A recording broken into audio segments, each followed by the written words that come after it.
Halo teman-teman, apa kabar semuanya? Semoga sehat ya. Jumpa lagi bersama saya Godeliva Nisi Usfomeni dengan NIM 23119-052. Kali ini saya bersama teman saya Juliana Ivi. Kami berdua akan mempresentasikan soal UAS Sistem Informasi. Jadi di sini ada dua soal. Saya akan mempresentasikan soal nomor 1 dan teman Juliane akan mempresentasikan soal nomor 2. Jadi soal nomor 1 yaitu program menghitung gaji total karyawan berdasarkan gaji pokok dan tunjangan dengan inputan nama, NIK, golongan, status perkawinan, dan jumlah anak. Ketentuan gaji pokok mengikuti tabel berikut. Dengan golongan 1 2 juta, golongan 2 3 juta, golongan 3 4 juta, golongan 4 5 juta. Kemudian ada juga ketentuan tunjangan, yaitu tunjangan istri diberikan kepada karyawan dengan status nikah sebesar 20% dari gaji pokok. Tunjangan anak diberikan kepada karyawan yang memiliki anak sebesar 15% dari gaji pokok. Tunjangan transportasi diberikan sebesar 20% dari gaji pokok. Dan tunjangan komunikasi diberikan sebesar 200.000. Di sini saya Oliva akan menjelaskan soal UAS nomor 1. Kami sudah membuat program sederhana, jadi langsung saja kita membuka ke terminalnya.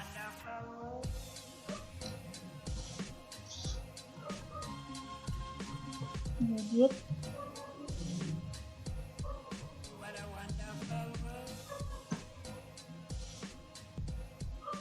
Oke, ini adalah sekilas program sederhana kami. Di sini pada baris pertama bin/base, komentar ini akan mengaktifkan cell base. Statement ini juga berfungsi untuk menerjemahkan perintah yang berisikan sejumlah perintah, di mana dapat dijadikan sebagai satu prosedur dan dapat disimpan pada suatu file.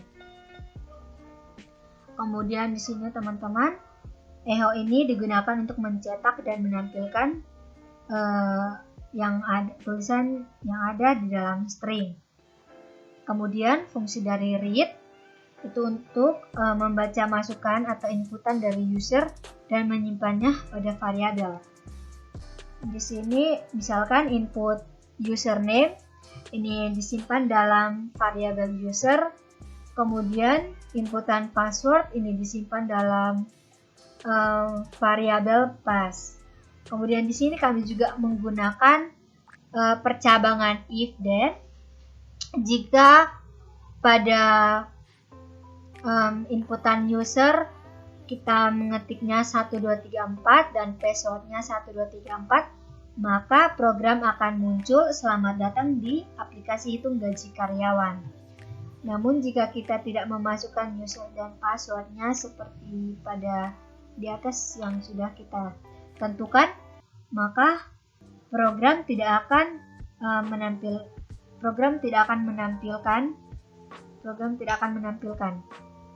tampil maksudnya.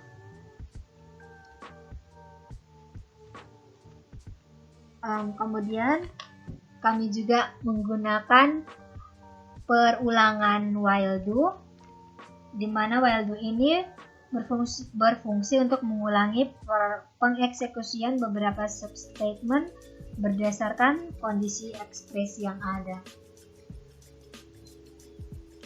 Oke, di sini ada tabel golongan dan gaji pokoknya ya teman-teman. Kemudian di sini kita juga diminta untuk program akan meminta untuk menginput nama depan, ini disimpan dalam variabel n depan, kemudian input nama belakang disimpan dalam variabel n belakang, dan juga input NIK akan disimpan dalam variabel NIK. Kemudian di sini ada juga diminta untuk memasukkan golongan, ada golongan A, B, C, atau D. Kemudian ada juga status kawin, ya atau tidak. Kemudian ada juga jumlah anak, ini disimpan dalam variabel jumlah anak. Kemudian di sini untuk percabangan yang lebih kompleks kami menggunakan case. Di sini untuk golongan ada golongan A gaji pokoknya 2 juta, golongan B gaji pokoknya 3 juta, golongan C gaji pokoknya 4 juta, kemudian golongan D gaji pokoknya 5 juta. Nah, teman-teman, jika kita tidak menginput sesuai dengan ketentuan di atas, golongan A, B, C maupun D, maka output yang muncul adalah inputan yang Anda masukkan salah. Kemudian di sini esak berfungsi untuk sebagai penutup dari case. Oke, lanjut lagi. Di sini kami menggunakan lagi percabangan if untuk status kawin. Di sini jika status kawin yang kita inputkan adalah Y, maka untuk tunjangan kawinnya 20% dari gaji pokok ya teman-teman. Kemudian outputnya akan muncul status kawinnya adalah kawin jika kita menginput inputan Y. Kemudian jika kita menginputkan T, maka kita tidak mendapatkan tunjangan kawin. Kemudian status kawinnya adalah belum kawin. Di sini FI digunakan untuk menutup dari percabangan if. Kemudian di sini juga kami menggunakan lagi percabangan if untuk jumlah anak. Di sini untuk mendapatkan tunjangan anak harus memasukkan banyaknya anak. Jika jumlah anak lebih dari 0, maka tunjangan anak yang didapatkan adalah 15% dari gaji pokok. Kemudian jika tidak mempunyai anak, maka tidak mendapatkan tunjangan anak. Kemudian ada juga di sini tunjangan transportasi itu adalah sebesar 20% dari gaji pokok. Kemudian ada juga tunjangan komunikasi itu sebesar 200.000. Jadi untuk total keseluruhannya penjumlahan antara gaji pokok ditambahkan dengan tunjangan kawin, ditambahkan lagi dengan tunjangan anak, kemudian ditambahkan lagi dengan tunjangan transport, kemudian ditambahkan lagi dengan tunjangan komunikasi. Seperti itu ya teman-teman. Kemudian ini untuk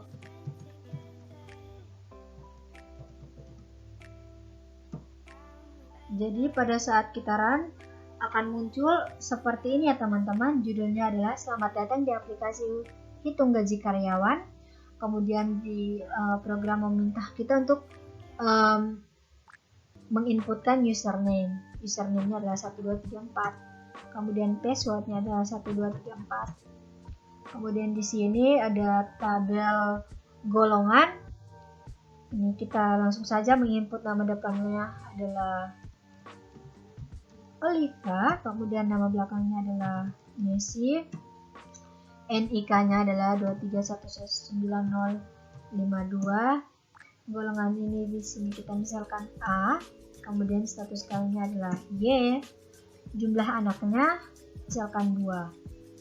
Oke, jadi total gajinya adalah 3.300.000. Kemudian apakah di sini program meminta kita untuk program menanyakan lagi kepada kita apakah ingin menginput lagi. Karena saya ingin mencoba lagi, jadi kita input saja Y, kemudian kita enter. Langsung kita memasukkan nama depan, misalkan Juliane, kemudian kita enter untuk nama belakangnya adalah Go.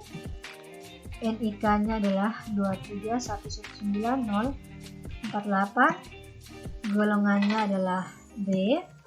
Status kawinnya Y, kemudian jumlah anaknya adalah 4. Nah, jadi di sini gaji totalnya adalah 4.850.000. Oke. Langsung saja saya ingin menginput lagi ya teman-teman. Jadi saya akan menekan Y. Kemudian kita enter, input nama depan adalah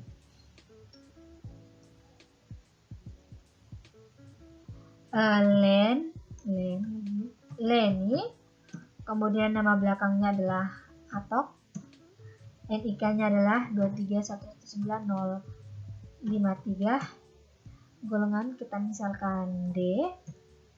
Status kawinnya adalah Y. Jumlah anaknya 2. Jadi total gajinya adalah 7.950.000. Jadi karena saya tidak ingin mencoba lagi, jadi saya akan menginput T. Jadi outputnya seperti ini ya teman-teman pada akhirnya.